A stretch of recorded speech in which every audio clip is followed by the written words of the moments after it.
ಇಂದಿನ ದಿನಾಂಕ 17/1/2026. ಪ್ರಾರ್ಥ ಮುರಳಿ ಬಾಪ್ದಾದ ಮಧುಬನ. ಮಧುರ ಮಕ್ಕಳೇ, ಯಾವಾಗ ಈ ಭಾರತವು ಸ್ವರ್ಗವಾಗಿತ್ತೋ ಆಗ ನೀವು ಸಂಪೂರ್ಣ ಪ್ರಕಾಶತೆಯಲ್ಲಿದ್ದೀರಿ. ಈಗ ಅಂಧಕಾರವಿದೆ, ಪುನಃ ಬೆಳಕಿನೆಡೆಗೆ ನಡೆಯಿರಿ. ಪ್ರಶ್ನೆ: ತಂದೆಯು ತಮ್ಮ ಮಕ್ಕಳಿಗೆ ಯಾವ ಒಂದು ಕಥೆಯನ್ನು ತಿಳಿಸಲು ಬಂದಿದ್ದಾರೆ? ಉತ್ತರ: ತಂದೆಯು ತಿಳಿಸುತ್ತಾರೆ, ಮಧುರ ಮಕ್ಕಳೇ, ನಾನು ನಿಮಗೆ 84 ಜನ್ಮಗಳ ಕಥೆಯನ್ನು ತಿಳಿಸುತ್ತೇನೆ. ನೀವು ಮೊಟ್ಟ ಮೊದಲ ಜನ್ಮದಲ್ಲಿದ್ದಾಗ ಒಂದೇ ದೈವಿ ಧರ್ಮವಿತ್ತು. ಮತ್ತೆ ನೀವೇ 2 ಯುಗಗಳ ನಂತರ ದೊಡ್ಡ ದೊಡ್ಡ ಮಂದಿರಗಳನ್ನು ಕಟ್ಟಿಸಿದ್ದೀರಿ, ಭಕ್ತಿಯನ್ನು ಆರಂಭಿಸಿದ್ದೀರಿ. ಈಗ ನಿಮ್ಮದ್ದು ಇದು ಅಂತಿಮದಲ್ಲಿಯೂ ಅಂತಿಮ ಜನ್ಮವಾಗಿದೆ. ದುಃಖಹರ್ತ ಸುಖಕರ್ತ ಬನ್ನಿ ಎಂದು ನೀವೇ ಕರೆದಿರಿ, ಆದ್ದರಿಂದ ನಾನೀಗ ಬಂದಿದ್ದೇನೆ. ಗೀತೆ: ಇಂದು ಅಂಧಕಾರದಲ್ಲಿ ಮನುಷ್ಯರು. ಓಂ ಶಾಂತಿ. ನೀವು ಮಕ್ಕಳಿಗೆ ತಿಳಿದಿದೆ, ಈಗ ಇದು ಕಲಿಯುಗಿ ಪ್ರಪಂಚವಾಗಿದೆ. ಎಲ್ಲರೂ ಅಂಧಕಾರದಲ್ಲಿದ್ದಾರೆ. ಮೊದಲು ಭಾರತವು ಸ್ವರ್ಗವಾಗಿದ್ದಾಗ ಪ್ರಕಾಶತೆಯಲ್ಲಿದ್ದರು. ಇದೇ ಭಾರತವಾಸಿಗಳು. ಯಾರು ತಮ್ಮನ್ನು ಹಿಂದೂಗಳೆಂದು ಕರೆಸಿಕೊಳ್ಳುತ್ತಿದ್ದಾರೆಯೋ ಅವರು ಮೂಲತಃ ದೇವಿ ದೇವತೆಗಳಾಗಿದ್ದರು. ಭಾರತದಲ್ಲಿ ಸ್ವರ್ಗವಾಸಿಗಳಿದ್ದಾಗ ಮತ್ಯಾವುದೇ ಧರ್ಮವಿರಲಿಲ್ಲ, ಒಂದೇ ಧರ್ಮವಿತ್ತು. ಸ್ವರ್ಗ, ವೈಕುಂಠ, ಬಹಿಷ್ಠ, ಹೆವೆನ್ ಇವೆಲ್ಲವೂ ಭಾರತದ ಹೆಸರುಗಳಾಗಿದ್ದವು. ಭಾರತವು ಪವಿತ್ರ ಮತ್ತು ಪ್ರಾಚೀನ, ಧನವಂತವಾಗಿತ್ತು. ಈಗಂತೂ ಭಾರತವು ಕಂಗಾಲಾಗಿದೆ, ಏಕೆಂದರೆ ಈಗ ಕಲಿಯುಗವಾಗಿದೆ. ನಿಮಗೆ ತಿಳಿದಿದೆ, ನಾವು ಅಂಧಕಾರದಲ್ಲಿದ್ದೇವೆ. ಸ್ವರ್ಗದಲ್ಲಿದ್ದಾಗ ಪ್ರಕಾಶತೆಯಲ್ಲಿದ್ದೆವು. ಸ್ವರ್ಗದ ರಾಜರಾಜೇಶ್ವರ ರಾಜರಾಜೇಶ್ವರಿ ಶ್ರೀಲಕ್ಷ್ಮೀ ನಾರಾಯಣರಾಗಿದ್ದರು. ಅದಕ್ಕೆ ಸುಖಧಾಮವೆಂದು ಹೇಳಲಾಗುತ್ತದೆ. ತಂದೆಯಿಂದಲೇ ನೀವು ಸುಖದ ಆಸ್ತಿಯನ್ನು ಪಡೆಯಬೇಕಾಗಿದೆ. ಅದಕ್ಕೆ ಜೀವನ್ಮುಕ್ತಿ ಎಂದು ಹೇಳಲಾಗುತ್ತದೆ. ಈಗಂತೂ ಎಲ್ಲರೂ ಜೀವನ ಬಂಧನದಲ್ಲಿದ್ದಾರೆ. ವಿಶೇಷವಾಗಿ ಭಾರತ ಹಾಗೂ ಇಡೀ ಪ್ರಪಂಚವೇ ರಾವಣನ ಬಂಧನದಲ್ಲಿ ಶೋಕವಾಟಿಕೆಯಲ್ಲಿದೆ. ರಾವಣನು ಕೇವಲ ಲಂಕೆಯಲ್ಲಿದ್ದನು ಮತ್ತು ರಾಮನು ಭಾರತದಲ್ಲಿದ್ದನು. ರಾವಣನು ಬಂದು ಸೀತೆಯನ್ನು ಅಪಹರಿಸಿದನು ಎಂದಲ್ಲ. ಇವೆಲ್ಲ ದಂತಕಥೆಗಳಾಗಿವೆ. ಗೀತೆಯು ಮುಖ್ಯವಾಗಿದೆ. ಸರ್ವಶಾಸ್ತ್ರಮಯಿ ಶಿರೋಮಣಿ ಶ್ರೀಮತ್ ಅರ್ಥಾತ್ ಭಗವಂತನು ಭಾರತದಲ್ಲಿ ಉಚ್ಚರಿಸುವುದಾಗಿದೆ. ಮನುಷ್ಯರು ಯಾರದ್ದೇ ಸದ್ಗತಿ ಮಾಡಲು ಸಾಧ್ಯವಿಲ್ಲ. ಸತ್ಯಯುಗದಲ್ಲಿ ಜೀವನ್ಮುಕ್ತ ದೇವಿ ದೇವತೆಗಳಿದ್ದರು. ಯಾರು ಈ ಆಸ್ತಿಯನ್ನು ಕಲಿಯುಗದ ಅಂತ್ಯದಲ್ಲಿ ಪಡೆದಿದ್ದರು. ಭಾರತವಾಸಿಗಳಿಗೆ ಇದು ತಿಳಿದೇ ಇಲ್ಲ. ಯಾವುದೇ ಶಾಸ್ತ್ರಗಳಲ್ಲಿಯೂ ಇಲ್ಲ. ಶಾಸ್ತ್ರಗಳಲ್ಲಿ ಭಕ್ತಿ ಮಾರ್ಗದ ಜ್ಞಾನವಿದೆ.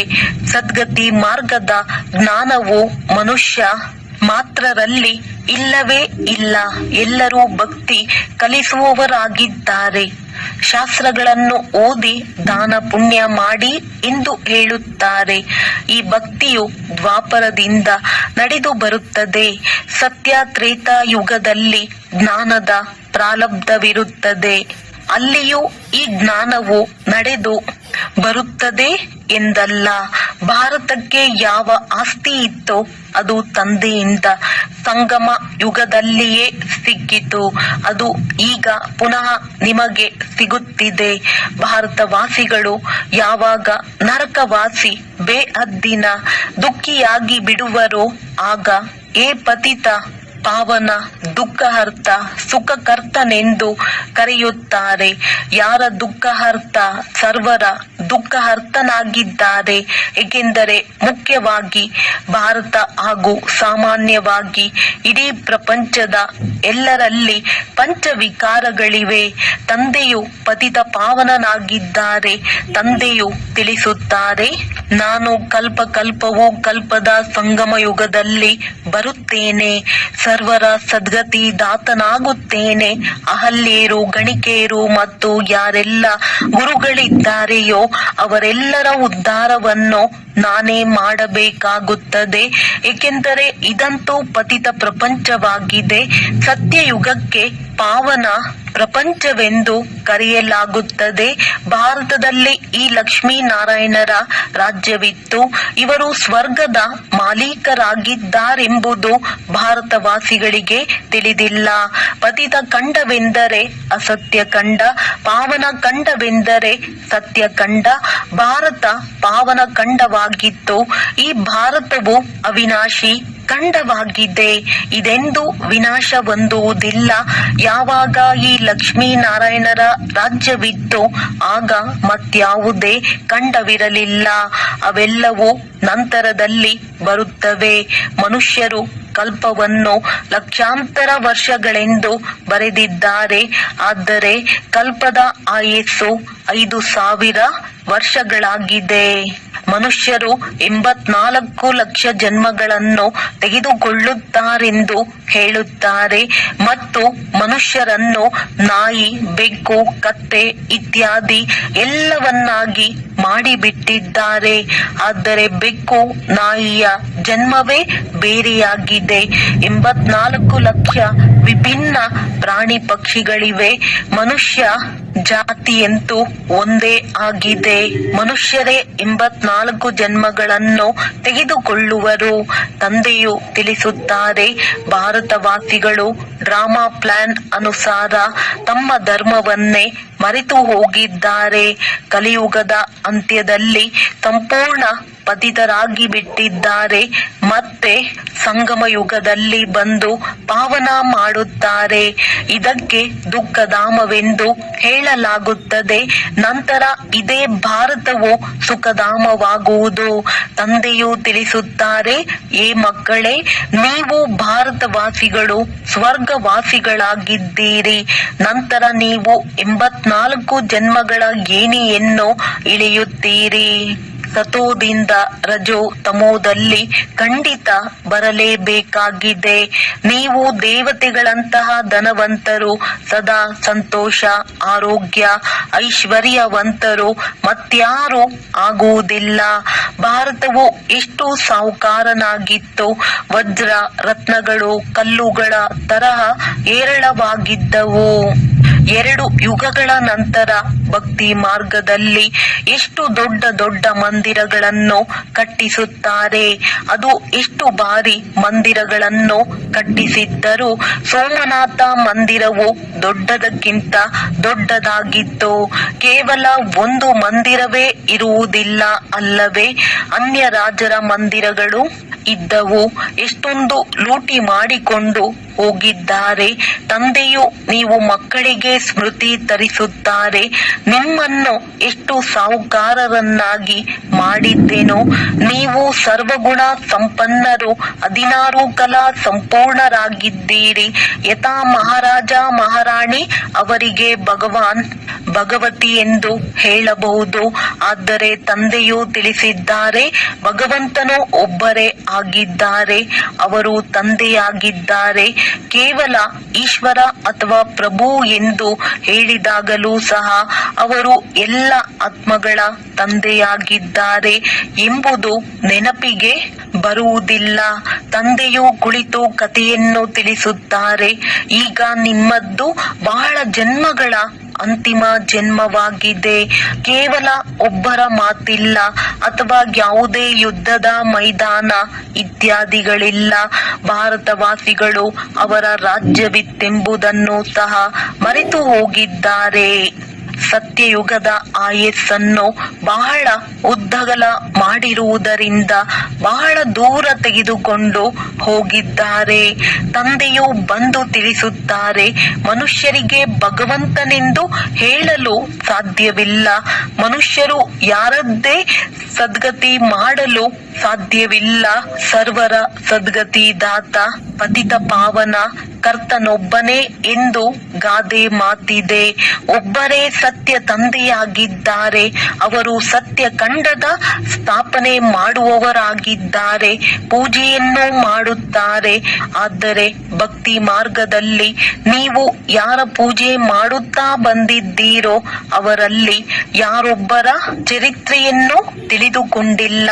ಆದ್ದರಿಂದ ತಂದೆಯು ತಿಳಿಸುತ್ತಾರೆ, ನೀವು ಶಿವ ಜಯಂತಿಯನ್ನಂತೂ ಆಚರಿಸುತ್ತೀರಲ್ಲವೇ? ತಂದೆಯು ಹೊಸ ಸೃಷ್ಟಿಯ ರಚಯಿತನಾಗಿದ್ದಾರೆ.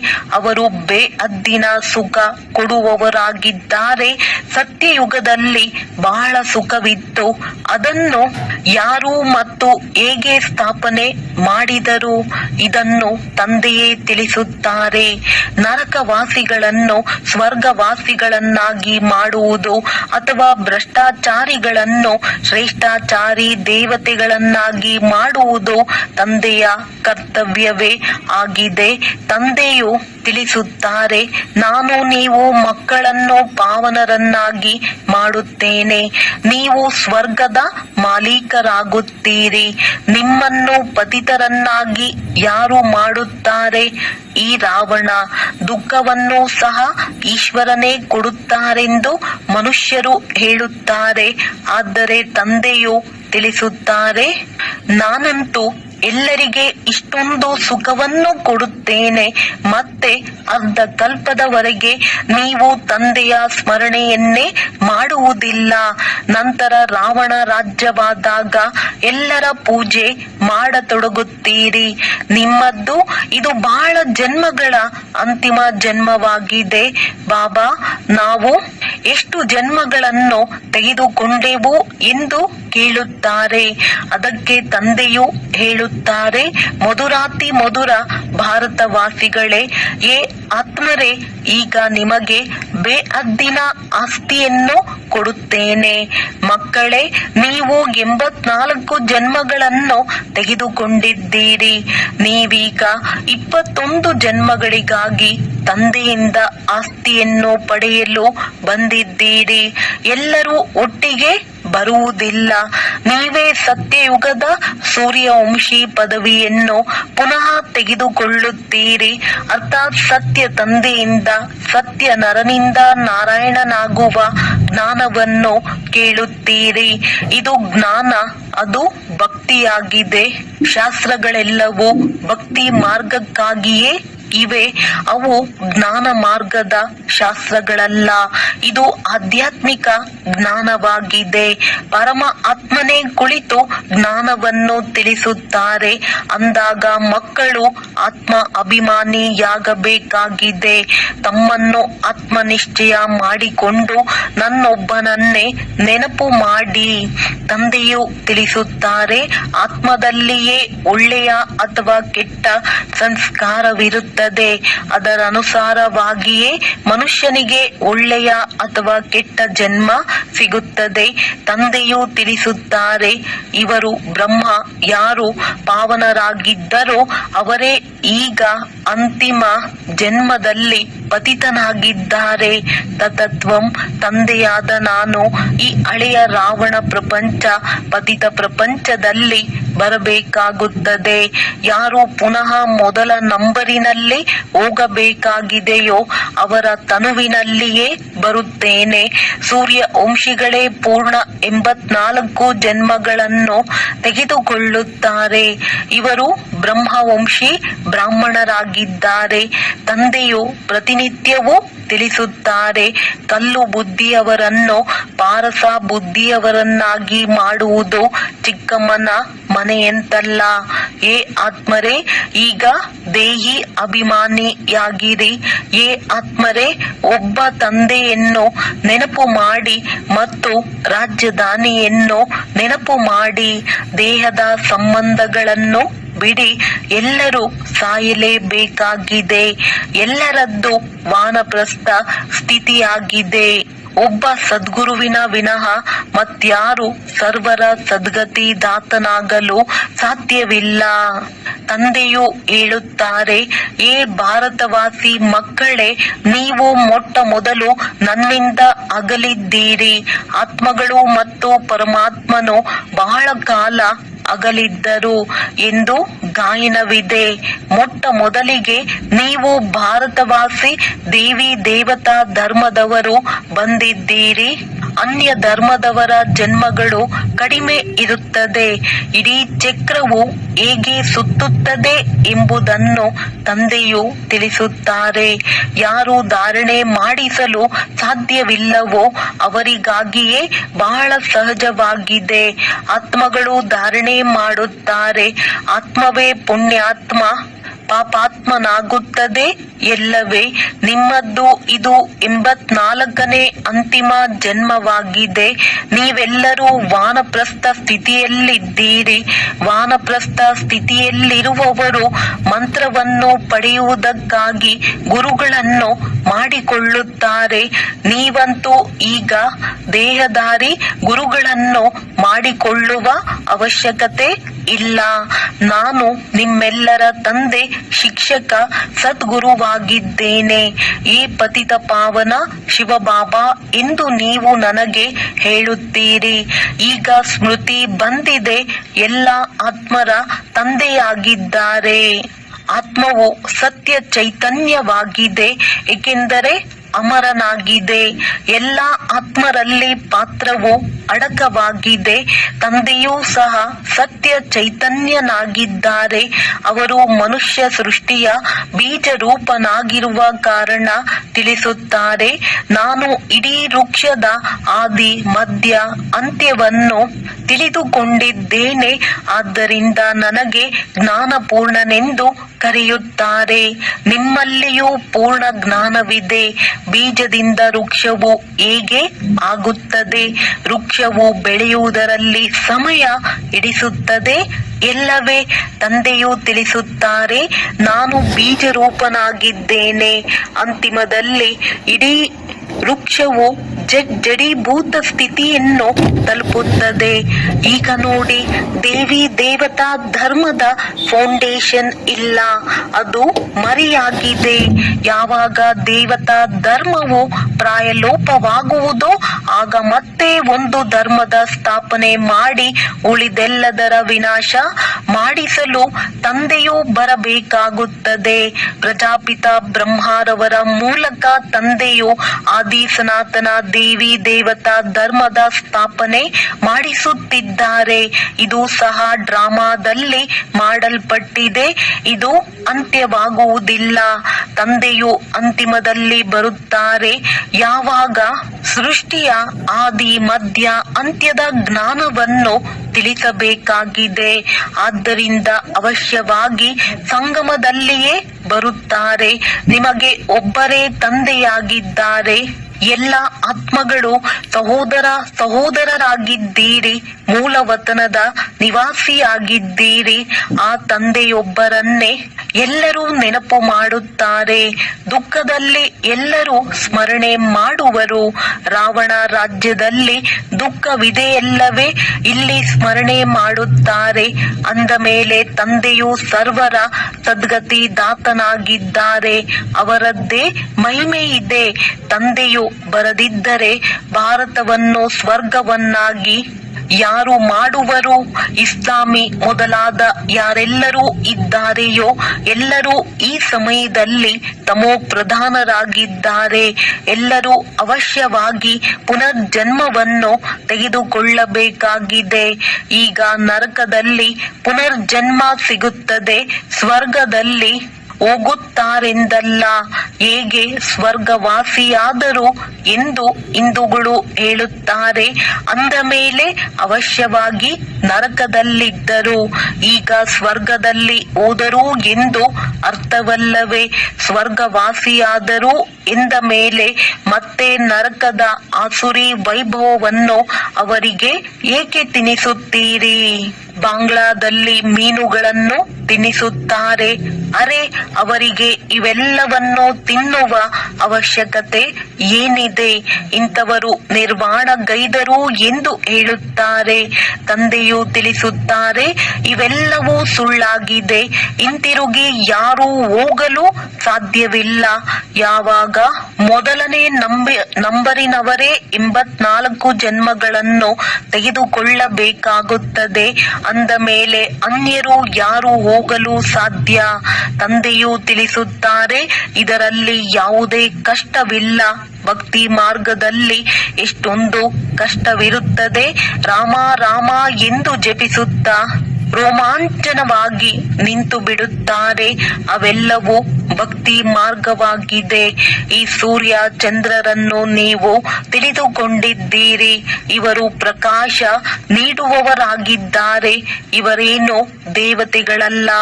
ವಾಸ್ತವದಲ್ಲಿ ಜ್ಞಾನ ಸೂರ್ಯ, ಜ್ಞಾನ ಚಂದ್ರಮ ಮತ್ತು ನೀವು ಜ್ಞಾನ ನಕ್ಷತ್ರಗಳ ಮಹಿಮೆ ಇದೆ. ಇದರಿಂದ ಅವರು ಸೂರ್ಯ ದೇವತಾಯೇ ನಮಃ ಎಂದು ಹೇಳಿ ಸೂರ್ಯನನ್ನು ದೇವತೆ ಎಂದು ತಿಳಿದು ಜಲಾರ್ಪಣೆ ಮಾಡುತ್ತಾರೆ. ಅಂದಾಗ ತಂದೆಯು ತಿಳಿಸುತ್ತಾರೆ, ಇದೆಲ್ಲವೂ ಭಕ್ತಿ ಮಾರ್ಗವಾಗಿದೆ. ಇದು ಕಲ್ಪದ ನಂತರವೂ ಆಗುವುದು. ಮೊದಲು ಒಬ್ಬ ಶಿವ ತಂದೆಯ ಅವ್ಯಭಿಚಾರಿ ಭಕ್ತಿ ಇರುತ್ತದೆ, ನಂತರ ದೇವತೆಗಳ ಭಕ್ತಿ ನಡೆಯುತ್ತದೆ. ಮತ್ತೆ ಇಳಿಯುತ್ತಾ ಇಳಿಯುತ್ತಾ ಈಗ ನೋಡಿ, ಎಲ್ಲಿ 3 ರಸ್ತೆಗಳು ಕೂಡುವವೋ ಅಲ್ಲಿ ಮಣ್ಣಿನ ದೀಪವನ್ನಿಟ್ಟು ಎಣ್ಣೆಯನ್ನು ಹಾಕಿ ಅದಕ್ಕೂ ಪೂಜೆ ಮಾಡುತ್ತಾರೆ. ಪಂಚತತ್ವಗಳಿಗೂ ಪೂಜೆ ಮಾಡುತ್ತಾರೆ. ಮನುಷ್ಯರ ಚಿತ್ರವನ್ನು ಮಾಡಿ ಪೂಜಿಸುತ್ತಾರೆ. ಇದರಿಂದ ಪ್ರಾಪ್ತಿಯೇನು ಆಗುವುದಿಲ್ಲ. ಈ ಮಾತುಗಳನ್ನು ನೀವು ಮಕ್ಕಳೇ ತಿಳಿದುಕೊಂಡಿದ್ದೀರಿ. ಒಳ್ಳೆಯದು. ಮಧುರಾತಿ ಮಧುರ ಅಗಲಿ ಹೋಗಿ ಮರಳಿ ಸಿಕ್ಕಿರುವ ಮಕ್ಕಳ ಪ್ರತಿ ಮಾತ್ಪಿತಾ ಬಾಪ್ದಾದಾರವರ ನೆನಪು, ಪ್ರೀತಿ ಹಾಗೂ ಸುಪ್ರಭಾತ. ಆತ್ಮಿಕ ಮಕ್ಕಳಿಗೆ ಆತ್ಮಿಕ ತಂದೆಯ ನಮಸ್ತೆ. ಧಾರಣೆಗಾಗಿ ಮುಖ್ಯ ಸಾರ: ಆತ್ಮನಿಂದ ಕೆಟ್ಟ ಸಂಸ್ಕಾರಗಳನ್ನು ತೆಗೆಯಲು ಆತ್ಮಾಭಿಮಾನಿಯಾಗಿರುವ ಅಭ್ಯಾಸ ಮಾಡಬೇಕಾಗಿದೆ. ಇದು ಅಂತಿಮ 84ನೇ ಜನ್ಮವಾಗಿದೆ, ವಾನಪ್ರಸ್ಥ ಸ್ಥಿತಿಯಾಗಿದೆ. ಆದ್ದರಿಂದ ಪುಣ್ಯಾತ್ಮನಾಗುವ ಪರಿಶ್ರಮ ಪಡಬೇಕಾಗಿದೆ. ದೇಹದ ಎಲ್ಲ ಸಂಬಂಧಗಳನ್ನು ಬಿಟ್ಟು ಒಬ್ಬ ತಂದೆಯನ್ನು ಮತ್ತು ರಾಜಧಾನಿಯನ್ನು ನೆನಪು ಮಾಡಬೇಕು. ಬೀಜ ಮತ್ತು ವೃಕ್ಷದ ಜ್ಞಾನವನ್ನು ಸ್ಮರಣೆ ಮಾಡಿ ಸದಾ ಹರ್ಷಿತರಾಗಿರಬೇಕು. ವರದಾನ: ಉಪರಾಮ್ ಮತ್ತು ಎವರೆಡಿ ಆಗಿದ್ದು ಬುದ್ಧಿಯ ಮೂಲಕ ಅಶರೀರಿಯಾಗುವ ಅಭ್ಯಾಸವನ್ನು ಮಾಡುವಂತಹ ಸರ್ವ ಕಲೆಗಳಲ್ಲಿ ಸಂಪನ್ನ ಭವ. ಹೇಗೆ ಸರ್ಕಸ್ನಲ್ಲಿ ಉರುಪನ್ನು ತೋರಿಸುವಂತಹ ಕಲೆಗಾರರ ಪ್ರತಿ ಕರ್ಮವು ಕಲೆಯಾಗಿ ಬಿಡುತ್ತದೆ. ಆ ಕಲೆಗಾರರ ಯಾವುದೇ ಅಂಗವನ್ನು ಹೇಗೆ ಬೇಕು, ಎಲ್ಲಿ ಬೇಕು, ಎಷ್ಟು ಸಮಯದವರೆಗೆ ಬೇಕು ಅಲ್ಲಿಯವರೆಗೆ ಮೋಲ್ಡ್ ಮಾಡಲು ಸಾಧ್ಯವಾಗುವುದು. ಇದೇ ಕಲೆಯಾಗಿದೆ. ತಾವು ಮಕ್ಕಳು ಬುದ್ಧಿಯನ್ನು ಯಾವಾಗ ಬೇಕು, ಎಷ್ಟು ಸಮಯದವರೆಗೆ, ಎಲ್ಲಿ ಸ್ಥಿತಗೊಳಿಸಬೇಕು ಅಲ್ಲಿ ಸ್ಥಿತಗೊಳಿಸುವುದೇ ಅತಿ ಶ್ರೇಷ್ಠವಾದ ಕಲೆಯಾಗಿದೆ. ಈ ಒಂದು ಕಲೆಯಿಂದ ವಿಶೇಷತೆ 16 ಕಲಾ ಸಂಪನ್ನರಾಗಿ ಬಿಡುವಿರಿ.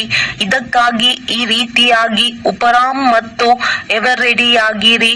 ಅದು ಆದೇಶದನುಸಾರ 1 ಸೆಕೆಂಡಿನಲ್ಲಿಯೇ ಅಶರೀರಿ ಆಗಿಬಿಡಬೇಕು. ಯುದ್ಧದಲ್ಲಿಯೇ ಸಮಯ ಹೋಗಬಾರದು ಅಥವಾ ಕಳೆದು ಹೋಗಬಾರದು. ಸ್ಲೋಗನ್: ಸರಳತೆ ಮತ್ತು ಸಹನಶೀಲತೆಯ ಗುಣವನ್ನು ಧಾರಣೆ ಮಾಡಿಕೊಳ್ಳುವವರೇ ಸತ್ಯ ಸ್ನೇಹಿ ಹಾಗೂ ಸಹಯೋಗಿ ಆಗಿರುತ್ತಾರೆ. ಅವ್ಯಕ್ತ ಸೂಚನೆಗಳು: ಈ ಅವ್ಯಕ್ತ ಮಾಸದಲ್ಲಿ ಬಂಧನ ಮುಕ್ತರಾಗಿ ಜೀವನ್ ಮುಕ್ತ ಸ್ಥಿತಿಯ ಅನುಭವ ಮಾಡಿರಿ.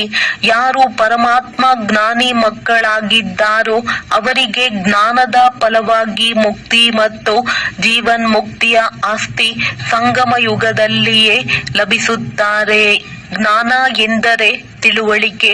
ತಿಳುವಳಿಕೆಯುಕ್ತ ಆತ್ಮ ಪ್ರತಿ ಕರ್ಮವನ್ನು ಮಾಡುತ್ತಾ ಇದ್ದರೂ ಸದಾ ಸ್ವತಃ ಬಂಧನ ಮುಕ್ತ, ಎಲ್ಲ ಆಕರ್ಷಣೆಗಳಿಂದ ಮುಕ್ತರಾಗುವುದನ್ನು ತಿಳಿದುಕೊಂಡಿರುತ್ತದೆ.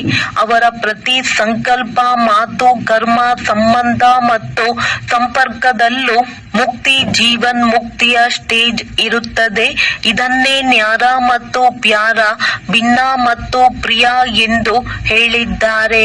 ಒಳ್ಳೆಯದು. ಓಂ ಶಾಂತಿ.